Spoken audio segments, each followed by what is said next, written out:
కాకినాడ జిల్లా తునిలో హైటెన్షన్ నెలకొంది. Tuni municipal vice chairman ఎన్నిక నేపథ్యంలో ఉద్రిక్తత చోటు చేసుకుంది. ఇప్పటికే 3 సార్లు వాయిదా పడ్డ వైస్ చైర్మన్ ఎన్నిక ఇవాళ నిర్వహించాలని నిర్ణయించారు. దీంతో టీడీపీ వైసీపీ కార్పొరేటర్లు మున్సిపల్ కార్యాలయం చేరుకుంటున్నారు. మరోవైపు చెలో తునికి వైసీపీ పిలుపునిచ్చింది. ఈ నేపథ్యంలో పోలీసులు భారీ బందోబస్తు ఏర్పాటు చేశారు. మున్సిపల్ కార్యాలయం దగ్గర ఏర్పాటు చేసిన బ్యారికేడ్స్ ను సైతం తోసుకుంటూ ఇరు పార్టీలకు చెందిన శ్రేణులు ముందుకు రావడంతో లాఠీచార్జ్ జరిపారు. తునిలో ఇప్పటికే 144 సెక్షన్ అమలులో ఉంది. బయట వ్యక్తులను పోలీసులు అనుమతించడం లేదు. తునిలో బీఎన్ఎస్ ఉత్తర్వులు జారీ చేశారు. టీడీపీ వైసీపీ వర్గీయులను పోలీసులు చెదరగొట్టారు. ముఖ్య నేతలపై పోలీసులు ఫోకస్ పెట్టారు.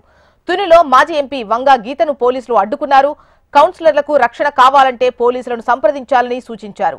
మాజీ మంత్రి దాడిశెట్టి రాజాపై పలు సెక్షన్ల కింద కేసులు నమోదు చేశారు.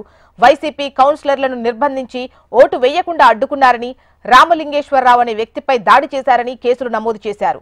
ఏ క్షణమైనా దాడిశెట్టి రాజాను అరెస్ట్ చేసే ఛాన్స్ ఉండడంతో తునిలో ఉద్రిక్తత కొనసాగుతోంది. డీటెయిల్స్ మనకు ఏపీ కోఆర్డినేటర్ రాజేష్ అందిస్తారు.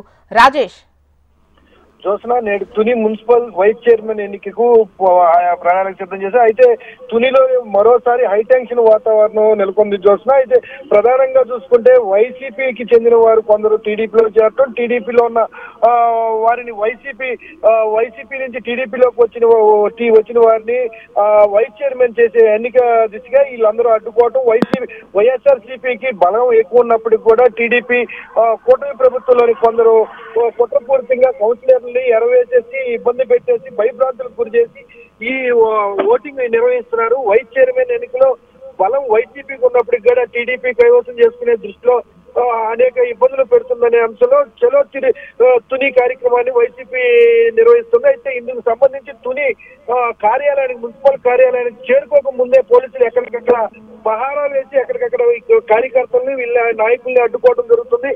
అందుకు సంబంధించి కార్యాలయానికి కొంతమంది అటకాయించి ముందుకు వెళ్లి వైసీపీ ప్రతినిధులు వెళ్లడంతో అక్కడ లాఠీ చార్జిని కూడా అక్కడ పోలీసులు చేశారు. అయితే పోలీసుల్ని బారిగేట్లు పెట్టి బారిగేట్లను దాటి వైసీపీ కార్యకర్తలు నాయకులు వెళ్లడంతో లాఠీ చార్జ్ చేయడంతో టీడీపీ వాళ్ళని లోపలికి పంపిస్తున్నారు, వైసీపీని ఎందుకు లోపలికి పంపించలేదు అనే ప్రశ్నలో ఇక కార్యకర్తల నుంచి రావడంతో ఎక్కడ ఏమి ఎదురు మాట్లాడకుండా ఎవరికాలని లాఠీ చార్జ్ చేసి చెల్లా చెదురు చేసే పరిస్థితి కనబడుతుంది. అయితే కాకినాడలో తుని మున్సిపల్ ఎన్నికల విషయంలో చూసుకుంటే గడిచిన వారం రోజుల నుంచి పరిస్థితులు ఉధృతంగా ఉంది. ఎట్టి పరిస్థితుల్లో మాత్రం కూటమి ప్రభుత్వం కైవసం చేసుకోవడానికి మొత్తం ఏర్పాటు చేస్తుంది.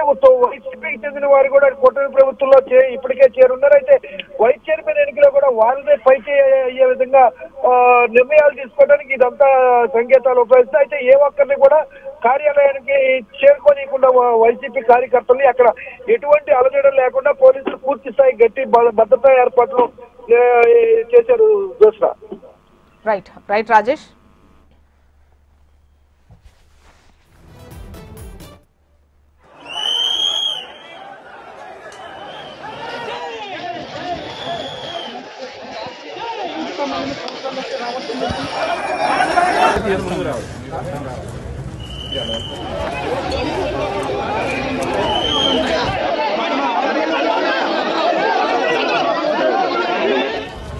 మీరందరూ పక్క ఉండాలి, మీరంతా సైడ్ అండి, మీరందరూ పక్క ఉండాలి.